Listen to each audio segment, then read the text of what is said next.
Nearly 2 decades after his crimes first drew national attention, Jeffrey Epstein is once again at the center of controversy as lawmakers question Commerce Secretary Howard Lutnick about his past connections to the disgraced financier. Newly released documents reveal that President Donald Trump may have warned authorities about Epstein years before his arrest.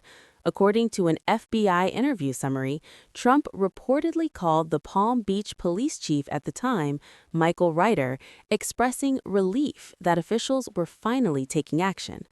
The document states that Trump said, "Thank goodness you're stopping Jeffrey Epstein. Everyone knew what he was doing," and added that people in New York were aware of the behavior and found it disgusting. Supporters of Trump argue that he had already distanced himself from Epstein years earlier, even removing him from the Mar-a-Lago club. Jeffrey Epstein was a creep, one ally said. That's why he was kicked out, and that hasn't changed.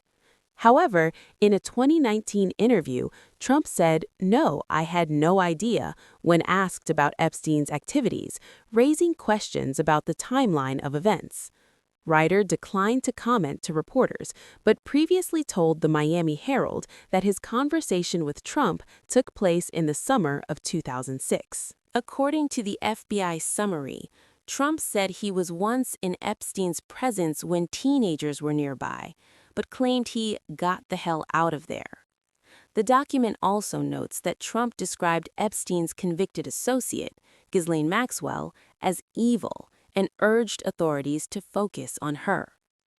Recently released video shows Maxwell, now serving a prison sentence, refusing to answer questions from lawmakers. "I invoke my Fifth Amendment right to remain silent," she said during the proceeding. At the same time, Commerce Secretary Lutnick is facing renewed scrutiny over his own interactions with Epstein, who was once his neighbor.